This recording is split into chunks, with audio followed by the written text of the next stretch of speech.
Welcome back to Shemsuniverse. So today, guys, we're going to discuss the second sign of the zodiac, which is Taurus.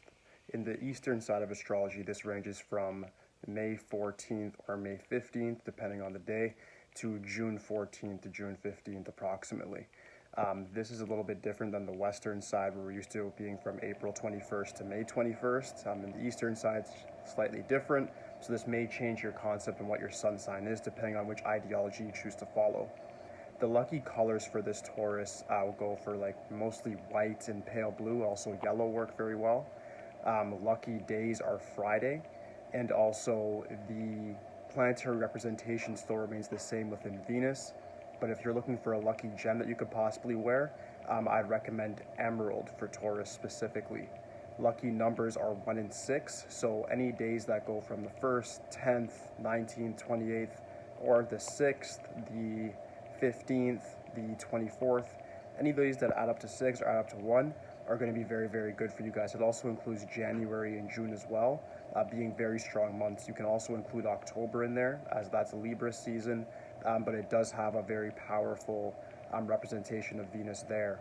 Your polar opposite in the eastern side would be Scorpio. Scorpio is a materialistic sign as well, just like Taurus, except it bases its energy more on power in comparison to material goods. But they do have a bit of a rivalry in the eastern side of things. So to get more into the Taurus, this is of course all about sensual pleasures, your career, looking at the nice things that you can obtain in life, car, house, good family, all the basic pleasures of the human being. With Taurus here, it really means if it's in your sun sign, depends which house of course it falls in, but for the most part, people that have Taurus are considered to be in line to be very successful. They're considered to be royalty in their career. Their family's going to look up to them for all the accomplishments that they have. They're going to be high achievers. So this definitely does give you a lot of good luck. It can be a bit difficult if your Venus is not that strong in your natal chart, but for the most part, Taurus does give you the strength to overcome most obstacles. It still is a fixed sign, and it's very, very grounded as it's an earth sign as well, right? So it really gives you that tenacity, that gumption to start your own business, to be successful in that. But for the most part, having careers in like arts and material goods, things like that, work very, very well for you guys. Same thing with Life Path 6. It's also good for healing professions like doctor as well, mediators, lawyers.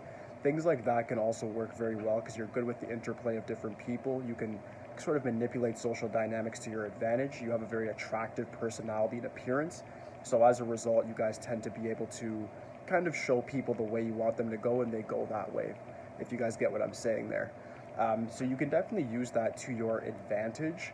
My main recommendation is if you understand that you're a Taurus in the eastern side, look at the definition.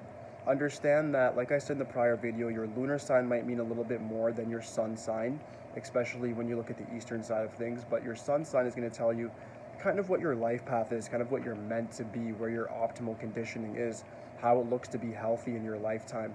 And it gives you more lucky dates, lucky colors, lucky gems, different things that you can use to conceptualize and materialize things that you actually want to obtain.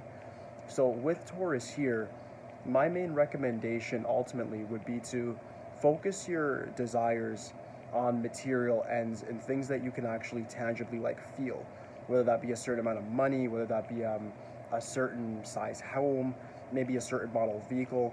All of these things are healthy, and don't let anybody villainize and make you feel like you cannot have these things, or they're things that are going to be like a sin. What you want to do is actually aim your mind towards that, and that's how you're going to build your spirituality. For Taurus, it's all about really sort of coming out of your rigid demeanor and not really looking at things from such a narrow mind, but looking at it from a stretched, more of like a relaxed way. And what you want to do is figure out what do you actually want to materialize? What can start in your mind, and then you can turn that into matter. And that's how you're going to actually obtain spiritual realization in this lifetime, is by looking at that and saying, how can I manifest this? What am I going to have to sacrifice? What am I going to have to be disciplined towards? What changes do I have to make with my own personality? Am I humble enough? Am I confident enough? Am I willing to face my fears? All of these things are going to promote growth for you, and in turn make you actually a more spiritually elevated individual.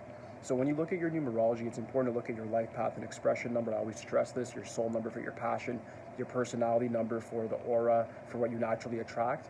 But when you look at astrology, they kind of it really closes the picture. It finishes it for you.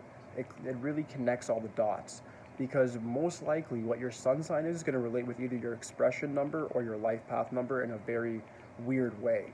And when you understand that, you start realizing that the universe is just sending you multiple messages through different ideologies on what you're supposed to be doing with your life, and then in turn you can actually then do that said thing. So with Taurus, I wouldn't be surprised if you are a Taurus, especially in the Eastern way. You might have a life path 8 like myself, you might have a life path 6, or it could even be a 3, it could be an 11. But what the matters here is, how are you going to use that energy to help benefit you on your life path? Okay? So use the tips that I provided, the lucky colors, the lucky days, the gemstones.